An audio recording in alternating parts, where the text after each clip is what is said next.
Rogério, tem um lugar para orar lá, Santiago está aqui no lugar, então eu quero esse lugar. Porque eu não gostava de morar em apartamento, porque eu orava nas madrugadas e eu orava bem baixinho, parecia que eu estava rezando. Mas eu queria falar mais, porque eu não gosto de orar baixinho. Há uma história de um soldado que ele foi para a Segunda Guerra Mundial, e lá onde eles ficavam para dormir, aqueles soldados, ele começou a orar. E quando ele começou a orar a Deus, nós vamos à guerra, nos abençoe. Os soldados começaram a jogar a bota neles e falaram: sai daí, Mariquinha, vai vestir uma saia, para de ficar orando, a gente vai para a guerra. E jogaram a bota nele e xingavam ele. E ele foi falar com o sargento. E o sargento disse a ele: então você ora baixinho, você pega o edredom, você se embruta e ora bem baixinho para não perturbar ninguém. E ele fez aquilo, ele orou bem baixinho. Mas quando ele começou a orar baixinho, um dia ele parou e começou a orar com voz alta novamente. E começou a orar direto, começava a jogar a bota dele, mas depois de um tempo, os soldados não jogavam mais as botas dele, ele ficava xingando eles. Os soldados ficavam em silêncio, observando aquele outro soldado orar de joelho ali, respeitando. Aí o sargento falou: e aí, como é que está? Você continua orando? Ele falou: olha, sargento, eu ouvi aquele seu conselho, mas quando eu orava baixinho, parecia que eu estava negando o nome sagrado do meu Senhor. Eu não consigo orar assim. Eu comecei a orar em voz alta, e todos os soldados hoje me respeitam quando eu estou orando. Uma busca diante de Deus.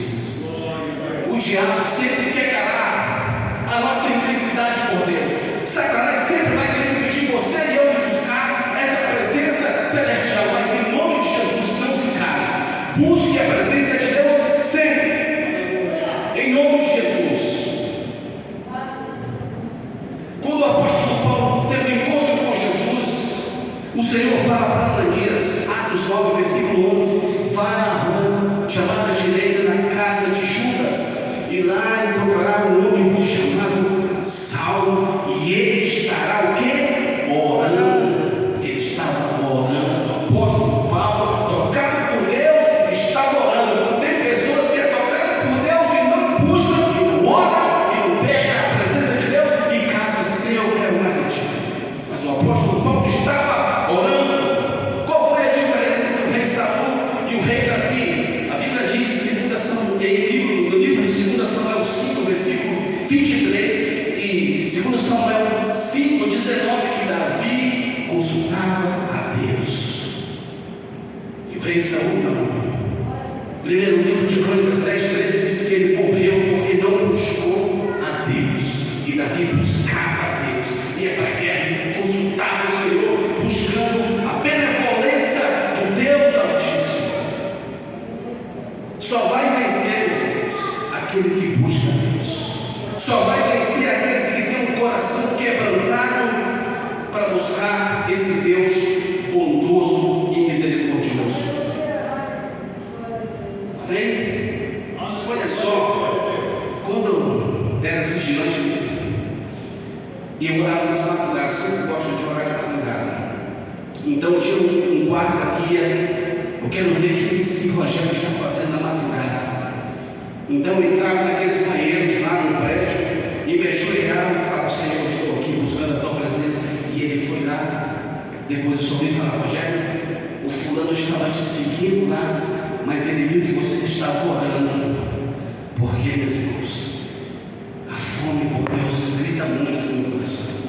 E em nome de Jesus é isso que precisamos ter. Nas madrugadas é que Deus está trabalhando. Diz a Bíblia, aqui lá em Êxodo 34:4, que Moisés subiu pela manhã cedo de madrugada. A Bíblia diz também em Marcos 1:35 que Jesus acordou de madrugada o quê? Buscando a bondade de Deus. Na madrugada, que é a fila bem pequenininha, você vai estar lá: Senhor, estou aqui. Enquanto alguns estão roncando no seu dedômetro, eu estou aqui diante de ti, buscando a tua santa presença. O profeta Isaías 26:9 diz: com minha alma te desejei de noite, e dentro de mim o meu espírito te buscava de madrugada. o meu espírito te buscava.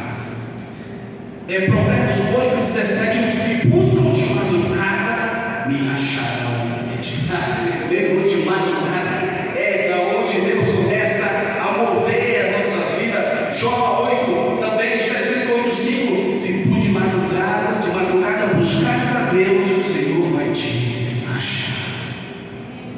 Mas isso é só para os valentes, só aqueles que têm fome e sede de buscar a Deus de verdade.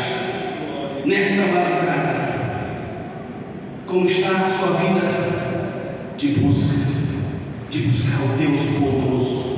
Como está a sua vida de oração, meus irmãos, de devocional a Deus, da sua intensidade com Ele? Nós precisamos estar mais sedentos pelo Senhor. Se um anjo chegasse aqui e fosse medir a tua fome por Deus, como é que ia ser? Pouca ou muita? Como está sua vida na palavra, sua vida de oração, buscando esse Deus bom? Deus é bom, mas busca a presença. Deus é maravilhoso, mas está gastando mais tempo com outras coisas do que buscar a bondade e a presença de Deus. Nós precisamos abrir os nossos olhos espirituais e que em nome de Jesus eu e você possamos ter fome, mas eu falo, não estou falando de religiosidade, estou falando de uma fome de você ser diferente, de buscar a Deus aonde você chegar, cheio da graça de Deus, encharcado